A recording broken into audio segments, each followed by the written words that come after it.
Hello, Miss Jennifer. Hello, how are you? Doran.com, and hello, my love Erik. Hello. I love you, he says. I love you too. All right, we're going to do part two. I don't know how many parts there are going to be. Maybe it'll be part three of lost civilizations and their mysterious, like, where are they? We're going to go on to Easter Island. Everybody knows about that. Those big old heads up there. We actually, if you look in search the blog, I don't know if I don't think it's even if I don't think we filmed it. It was a long time ago. It might be only in text. Easter Island, famous for its moai, the large stone statues that are virtually synonymous with its name. Easter Island is also known as Rapa Nui and was what I like that sound. It's pretty. Was once home to a thriving and industrious, if not particularly large, population. By the time European explorers discovered the 63 square mile island, the population had declined dramatically, likely as a result of over-harvesting of the local palm trees. Whatever the actual reason, the origin and decline of Easter Island and its unique culture and statues have retained a lasting fascination ever since. So what up with that, Erik? So what Erik is saying about that is it was partly due to the overharvesting and disease, illness. What kind of disease? I mean, it wasn't that big. It could be so much inbreeding that they had genetic diseases too. He says that there was he says like happens so often, like bacterial infections, bacterial issues. Okay. And then over harvesting, so starvation. Yeah. It's a combination of things that happened there. Were there parasites? Yes, I'm sorry. He's talking about the poop again. Uh-oh, here we go with the poops. Well, they probably had domesticated animals, and so they have all sorts of hookworm and yes, yeah. So it's not just really one thing. It's not really one illness. And he says for a lot of these places, a lot of these civilizations back then, it's not really just one thing that wipes them out, that wipes them off the map or whatever. It's a combination of things. And he says for these are the two big ones. This is the over harvesting. Yeah. And he says back then you have one bad season of growing stuff, and you just can't survive that. Palm trees, they don't grow very fast. No. Okay, was there any alien kind of deal there to have created those giant heads? And were those representation of alien gods to them? So yes, there was extraterrestrial work there. Yeah, but it's funny. What Erik is showing me is it's like it was more at the time used for traveling for the extraterrestrials. So what Erik keeps showing me is like an airport with the lights. Oh yeah. And the way of seeing where you're recognizing where you're going. There's something about like homing is what he says, like a beacon or something. Oh. For the extraterrestrials that were traveling. Oh, with like a vortex there, some ley lines crossing, or yeah. That's interesting. And so yes, these were built with the help of the extraterrestrial energy, but it has something to do with the skies and the stars and the traveling. Oh wow. Well, so is there a portal, a natural portal there? Oh yes. Okay, what were the heads used for? Were they of use to the extraterrestrials, or were they just that's what Erik is saying, is that somehow they were an indicator for their travel. Oh, did they have special energy to them? Yes. Oh, wow. And it's like the way that, I don't know, I guess the idea here is that whatever technology they were using to work with those is not here anymore. Okay. So like I said, like Erik was showing me like the airport with like the lights and stuff. It was something along that that that line to help them Oh, find that particular place and travel to and from that particular place where it was just easier to travel in and out. oh. Do they still use them, the ETs? No, not like they did. Okay. Not like they did. Well, and so what Eric says is their technology has improved too. Mm. The extraterrestrial, we don't have as good of technology necessarily in some regards, but their technology has improved, so they don't need to use them the way they used to. Does NASA or anybody else know about this? Are they investigating this technology? Yeah, so Eric was telling me that there people in the government or NASA or something who have a really better understanding of what this was all about than has ever been released or let out. Oh wow! Did the ETs talk to them about this? Yeah, but this he says it comes down like it's been so long since that like knowledge has been known within the government that like the Okay. people who know about it now just know about it from their predecessors, Ah. their human predecessors. Oh. So Okay. Okay. yep. All right. Next is Cahokia. Here in the United States, we often think of lost civilizations as being the purview of explorers of far distant lands, but many can be found closer to home. There are lost civilizations waiting just beneath the surface of even America's heartland.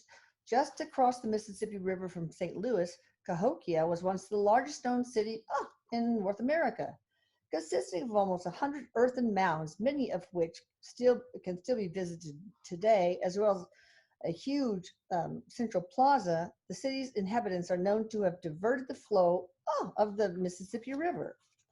No one knows why they abandoned the city around 1200 AD.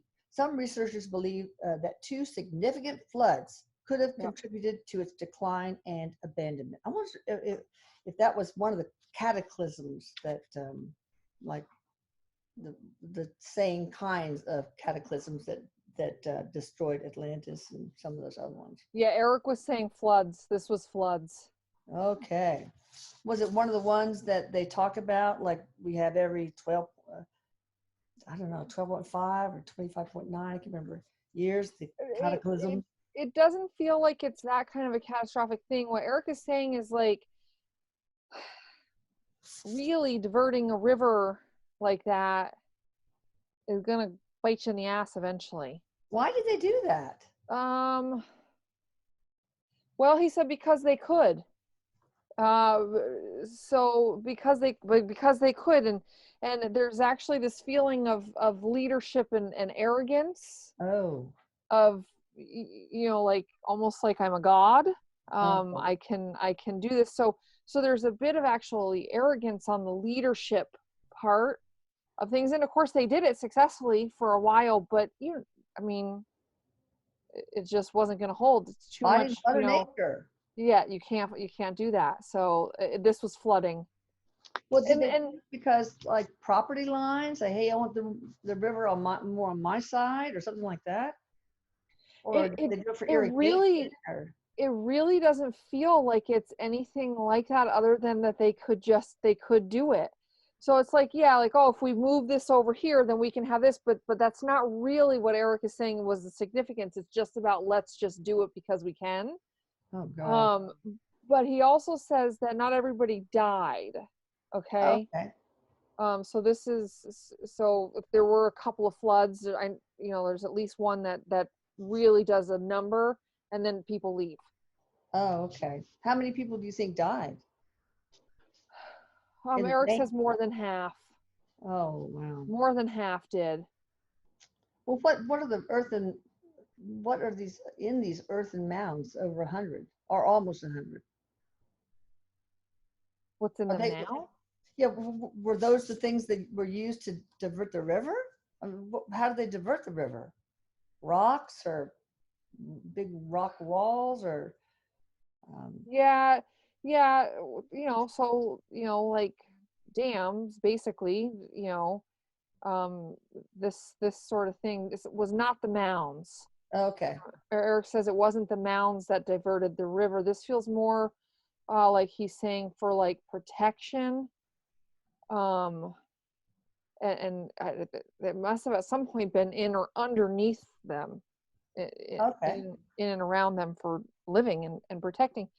It's almost like he's telling me that there was a big storm, like what, a hurricane, like a hurricane type thing, Oh, that comes through, that type of weather event.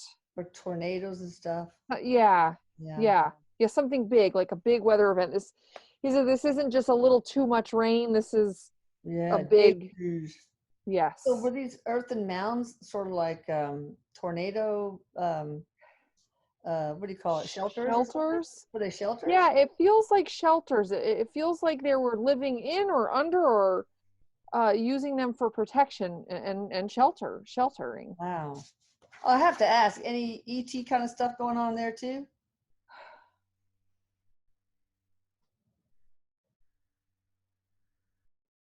No, he Okay. says no. All right, the foothills mountain complex, the civilization that we call Anasazi, left behind incredible pueblo cities cut into the cities of cliffs throughout the American Southwest, known now as the foothills mountain complex. What they did not leave behind was a reason for the decline or even their actual name. The name Anasazi comes from Navajo and means ancient enemies. Many contemporary descendants of this ancient civilization prefer the terms ancestral uh, um, Puebloans.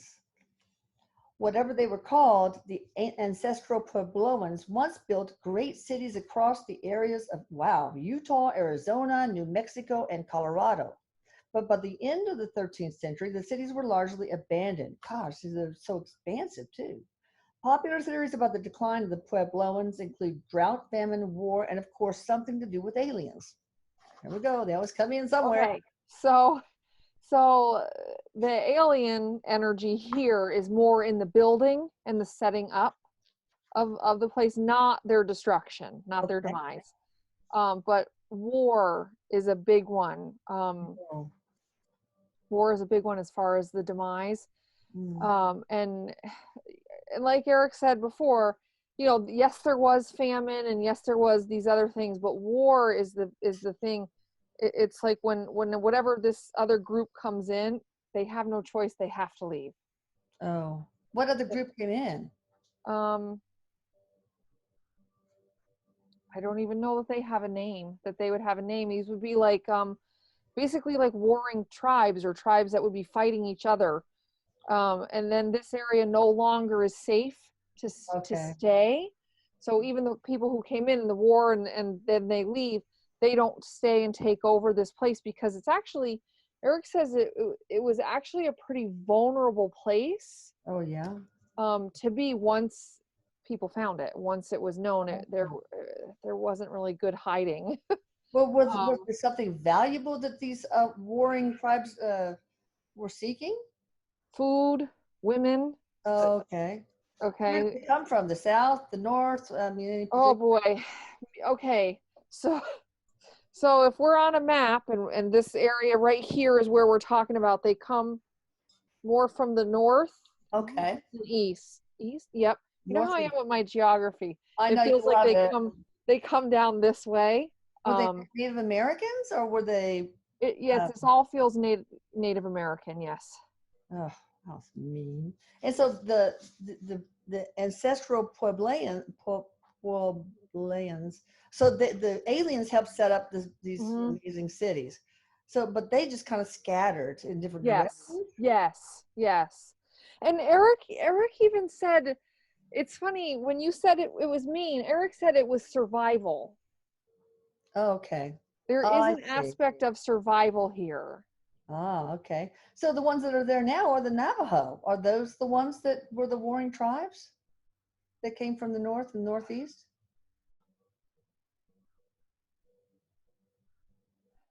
Some, yeah, some. Some, It's, but not yeah, all. yeah. It's interesting. It doesn't feel like it's just this one tribe that we can now name. It feels like multitude Okay. of people. All right. And so, The Sioux, Cherokee. I mean, I don't know. yeah. I don't know where these things. The Native American history is fascinating, but Well, some and are more warriors than others. So yes, Yes. The Apache, they were warring, I think. Anyway, okay. Angkor Wat, Angkor Wat, W-A-T. Today, Angkor Wat is one of the most famous and immediately recognizable ruins in the world. I never heard of it. Me neither. However, Angkor, they're going to make me say it again. What was once, I should have just said it, was once simply part of a larger city. Oh, here we go. Angkor. The enormous temple complex, the largest religious monument on earth, occupying some 402 acres, was once a part of a metropolis larger than modern-day New York City. Angkor was the capital of the Khmer Empire. The city flourished during much of the Khmer rule, but fell into ruin 300 years before the end of the empire. While there's plenty of explanations for why the city may have slipped into ruin, what we still don't understand is the full extent of its original scope, or just how so many people may have lived there at its height. Okay, so larger than modern day New York City. All right, I don't even know where Angkor is. Sounds like Cambodia or something. Khmer, it must be, but what do I know? So anyway, what happened to it? Fell into ruin 300 years before the end of the Khmer Empire. Okay, so Erik says there was a lot of people. There was a lot of people there, Oh. and it was thriving. It was a very thriving place. There was a lot of people there. And what he's saying is that there was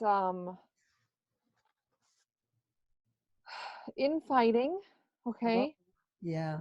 And so some people left. There was warring within the place. You know, anytime you have a big group of people together, there are certain people who are going to want to get into power and take control. What was it? Tribal kind of warring, or? Well, I don't necessarily want to say tribal, but yes, like with and then amongst the people who were there. Okay. Oh, okay. You know, people, when there's lots of people, there are certain people who want control. Oh, they want the power. They sharks. Yes. Yes. So there's infighting within this city that this takes time. Erik says this actually takes time to go into ruin. So not a big mystery. Not a big mystery. And then there's starvation, famine, disease. The government against the people kind of thing? Yes. Like oppressive dictatorship government? Yes. Oh yeah. Yes. Sounds like it. I'm not even going to use the word because I don't want people screaming, but forget it. Yep. Yeah. Okay, the lost city of Petra was a bustling, that's a lot easier to say, bustling metropolis around the same time Christ lived, carved into the cliffs of the Jordanian desert. The remains still draw tourists by the thousands. The city was the center of a kingdom 4 times the size of modern Jordan and had a sophisticated water management system. Archaeologists estimate that people began to abandon the city around the 7th and 8th century. It was relatively untouched for centuries until Western explorers discovered it in the 1800s. It's thought that the various natural disasters, such as flash floods and earthquakes, forced the city's inhabitants to leave, but there's no definite evidence. First of all, how do they get a sophisticated alien technology? I knew it. Alien technology here. You know, these beautiful things carved into the cliffs in such a huge, bigger than 4 times the size of modern Jordan. Yes, this is alien technology. Yes, and so I don't mean to be laughing because it's not funny, but you know Erik's sense of humor. He can be funny when we're talking about something kind of serious. So what he says is there's alien technology that helps get this set up. So then, you know, again that sensation of the extraterrestrials leave, and then we get a couple generations down, Yeah. Okay, where the stories have just been passed along, but now we're with humans who weren't interacting with the extraterrestrials. And what happens is there are these natural disasters. However, it's almost like the humans that were there that didn't die Uh-huh. felt as though like the gods were angry, Oh. and this was a fearful place to be. Oh God. Okay. Yeah. So what's interesting is Erik says from the beginning of that place to the end of that place, the technology, the incredible technology that's there, and it ends because humans think, that the gods are angry and so they must leave, when it's just the weather. Oh God. Oh. And of course, many people did die. Many Yeah. people died in these natural disasters. Okay. But that's kind of, he said that's kind of how the extraterrestrial technology worked. And then when they faded out, like the humans took over and we got our lower vibration on things. Yeah. Oh my God. Okay. Yep. All right. So 2 more. The Olmec civilization. The Olmecs. Oh, by the way, if you look at the blog, we also have really fascinating stuff about that too. But it's text only. Developed their civilization along the Gulf of Mexico around 1100 BCE. I think what Erik said is they actually came from, somehow navigated from Africa all the way to the Gulf of Mexico. Although most evidence of their structure has disappeared, many of these carved heads remain to commemorate their existence. All archaeological evidence of the society disappeared after 300 BC. Their graves have since disappeared, so it's impossible to determine why or if they were killed by disease or force. Civil war, famine, and natural disaster are the leading theories, although without bones, there's very little evidence that can be determined for sure. Yeah, this is one of those where it's all of the above. Okay. Disease, famine, nature. These heads are huge. Yeah. And Oh, this yes. had alien technology to help create those, right? Yes. So alien cooperation. And there does feel like when you were saying that they came from Africa, Erik said that was also a kind of alien technology that helped bring them there. Bring them there. Yes. Okay. Yeah. And were any of them beamed up to the mothership or anything like that? Yeah, some. Yep. Okay. Some. Just like the Mayans. Yes. Yes. Okay. Some, not all. Anything else interesting about that civilization being lost and whatnot? Well, he says, Erik says with the graves and stuff, it's just, it's just been so long, and with flooding and stuff just hurricane, or it gets into the ocean, or it just has been so long that it just absolutely is just gone. Yeah, those heads, they can't disappear that quickly. No. Yeah, they ain't going nowhere. All right, last one. Terra Preta. The Spanish conquistadors wrote home telling of cities made of gold and vast. Yeah, what about the city of gold and vast civilization in the Amazon? However, the explorers who followed them years later found no sign of human life in the thick jungle. Now, satellite imagery has proven that there might be some truth to the myth. The photos reveal evidence of large structures and even agricultural systems in the jungle. These people were one with the river, and their villages were often called garden cities. However, there was no obvious evidence of them centuries ago, and it is, oh no, I have another one too. Assumed that they were wiped out by disease brought over by explorers looking for El Dorado, the golden city. What Erik is saying is this was extraterrestrial. This was an extraterrestrial place. Oh, like a mining for gold type encampment for them or something? No, it was their goal. It was like like the structures and stuff are gold, are gold colored. Okay. Oh, okay. This is a civilization that was not human. Oh, ooh. Yeah. So Erik says basically it's gone like this, like just snapped up. Yes, which is why they couldn't find it, and why they thought everybody else was liars. All right, well, it was gold colored, right? But was it gold or just gold? No, not actual gold. What was Not it made actual of? gold like we have, like our gold. Oh, so it was some alien mineral that we don't have on Earth. Yep. Wow. Yep. What was the purpose of that civilization? Okay, so what basically what Erik says is that they had to come here to figure out how things worked here. It does work differently here. The gravity, the energy is different here. So extraterrestrials throughout the eternity have had to come here to adapt the technology to suit here, because he says their technology doesn't always translate directly here. It needs to be adapted here. Okay, so it was like a test place. Yeah. Okay. Yeah, he says like when you go and when you go like out in the field to see if what you're doing in the lab, it works in the lab, but does it work out in the field? He said it's Oh, like so let's look field at work. Alien Outpost. Maybe. Yes. Yeah. Okay. Basically. That is cool. Now this is the last one. The Akusumite Empire. Akusumite, I don't know, whatever. Was a trading center located in modern Ethiopia. It is also home to the Queen of Sheba and was at its peak of power around the 1st century CE. I don't know what that is, CE, BCE, whatever. The city that once traded with all of Africa and potentially the known world at the time began declining around the 7th century. Some experts think it was climate change, but others think the city was defeated by Judith, a Jewish queen, and her invading army. Anyway, the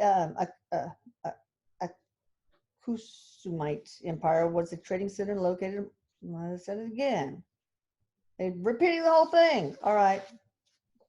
They're repeating the whole thing. Anyway, so what happened? So what Erik says about this is that this queen does come in with her people, and it's the decline that the people begin starving, the control, the people begin dying.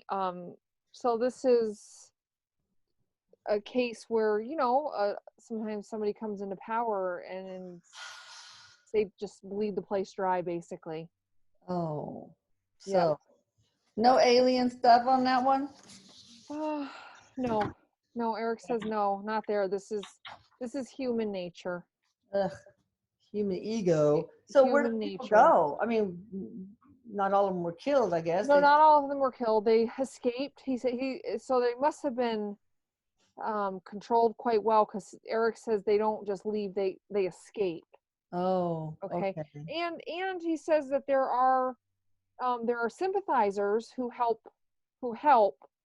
them escape and help them leave. All right, so obviously many of them became slaves. Yes, whoever this woman is who did this was a nasty piece of work, Erik says. Yep. Was it in a spiritual contract, right? Yes, it was. Yes, it was. And what was the lesson there? Well, he says like with any, scene in history like that, there's always a lesson of oppression, of fear, of fortitude, Yeah. companionship, compassion, Yeah. for he's talking really more about the people who were held captive. Yes. Yeah. Yeah, but this is humans. This is all humans, he said. Okay. Yep. Anything else, Erik? Just that he says that I love you. I love you too. And I love you too, Jennifer. And thank you very much for this. You guys check her out and all her awesomeness. The radio show last night was amazing. It was fun. It was a good show. It was a great show. Yeah. Check her out at psychicmediumjenniferdoran.com, and I'll put that right here. Love you, Erik. Love you guys. Love you, Jennifer. Until next time. Bye. Bye.